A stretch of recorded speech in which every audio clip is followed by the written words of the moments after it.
Let me take this opportunity to appreciate the FSS team for giving me this opportunity to read and answer some of the interview questions that are here with me. Question number 1. Please tell us about yourself. What are your interests and hobbies? Thank you for giving me this opportunity to be interviewed for this teaching position. I am a bachelor degree holder in education with 2 teaching subjects, that is mathematics and geography.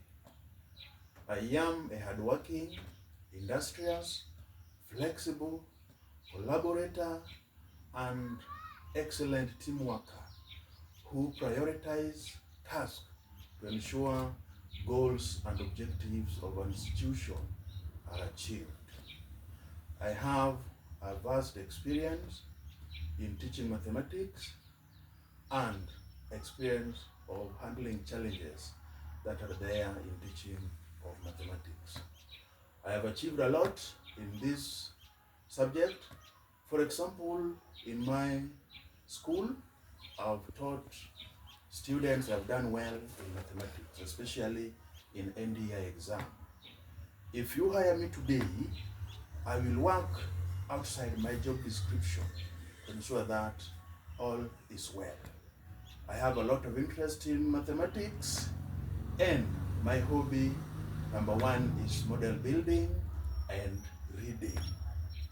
Question number 2.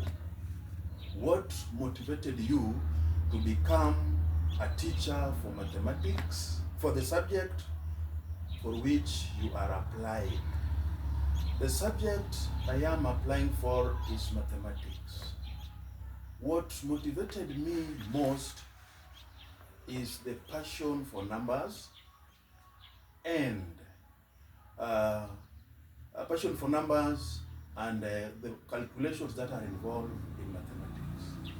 Remember, mathematics is a subject that enables people to think critically and develop logical reasoning skills that are useful in day-to-day life. Those motivated me, and I choose mathematics as my subject. Question number 3.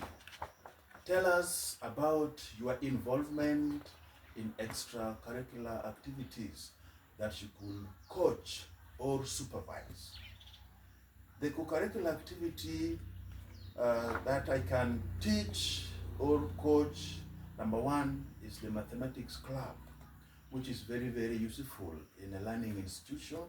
I've been doing this to train learners up to some level, especially the regional level. Number 2 is the game balls, especially the volleyball. We have guided the learners until the district level. Question number 4. What subjects have you taught and at what age levels? As I said earlier, my 2 teaching subjects, number 1 is mathematics, number 2 is geography. I've taught those 2 subjects from the age of 13 up to the age of 18, and all the students have done well in all those 2 teaching subjects. How do you prepare? That is the next question. How do you prepare to teach your lessons, and what do your lesson plans include? Now, when preparing for a lesson, we need to have, number 1, the content of the topic, the content mastery before you go for that lesson. You must have knowledge of what you're going to teach. Number 2, you must be able to design engaging activities that you are going to engage learners into. Which activity is fitting that particular lesson. Number 2, you must be having some of the objectives. Why are you going to teach that topic? Objectives are very, very useful before going for a lesson. Number 2, now the next one, you must be able to adapt to the students' needs. Because you can go to a class you realize that maybe the topic you are introducing, the students are not for that, so you must adapt to the students' need. Now, some of the uh, components of a lesson plan. Number one, a lesson plan must have a topic or a strand, a substrand or a subtopic. It must have the objectives. It must have the learning materials or resources. It must have administrative details. It must have the steps that are followed when maybe you are doing or performing or attending to that lesson. It must have the assessment or the evaluation, how you're going to end that lesson. The next question, talk about 2 teaching strategies or methods that you effectively use in your classroom. There are so many teaching methods or strategies, but in my class or in my lesson, I normally use the inquiry-based method, whereby the learners are involved in asking questions, doing investigations, among others. The inquiry-based. Number 2, I normally use peer teaching, whereby learners are involved to teach one another depending on their ability. So peer teaching is the other method that I use. Above all, we integrate ICT or technology in all those methods that I normally use. The next question, when someone enters your classroom, describe the learning activities which the students are engaged. Now, when the lesson is ongoing and someone enters your classroom, it is very, very important to see a way of engaging the learners. Number 1, we can engage learners in group discussions. Try to encourage learners to be in small groups and give them some tasks to discuss. This one will make them engage so that they don't concentrate on that person entering the classroom.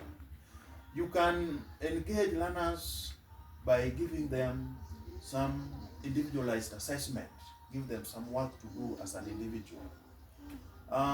Thirdly, you can engage them in some interactive lessons, or you give them some work to do using the laptops, among others. When you use such methods, the learners will concentrate and will not concentrate on the person entering the classroom. The next question, what method do you use to evaluate your students' progress? Now, in any class or in any lesson, we need to evaluate our students. The methods I normally use, number 1, is the formative method. And this formative method is something, it is ongoing assessment you do as you teach. As you teach, you assess the learners in classroom, that is the formative. Number 2, I normally use the summative. That one we can use by the end of a unit, by the end of the term, or by the end of the year. Then the third one, we can use observation, whereby you just look at the learners, the way they answer the questions, the way they do their project, that is observation. So in most cases, we use those 3 methods, but there are others but in this case, we use the 3 methods. The next question, if you use technology in your teaching, describe how you incorporate it into your teaching. Describe any experience you have with a smart board. Now, incorporating technology enhance learning activities in a class. And therefore, I normally incorporate technology. This one I do by maybe engaging learners in online resources. Learners can use maybe the educational videos online to get some of the learning resources. They go online, they get the videos, they get some of the projects online, they do it from there. This one you can also do by encouraging learners to do assignments or assessments online. You post maybe the assessment there, they get it maybe from online and they do it, among others. So those are some of the ways we can engage learners.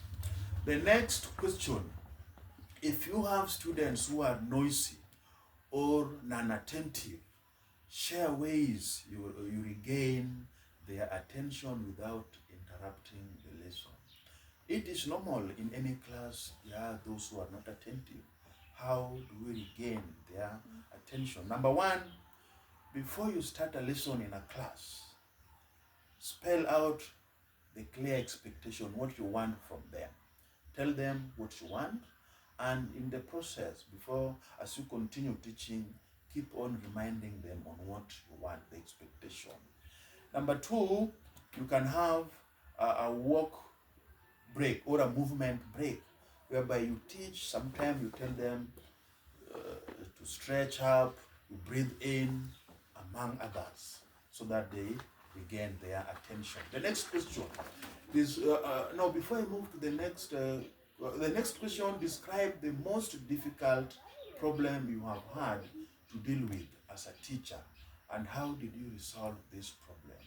The problem I've encountered, number one, is meeting two different learners in a class, whereby you have those who are time takers and there are those who are quick in learning, and the two cannot match. How do we manage this?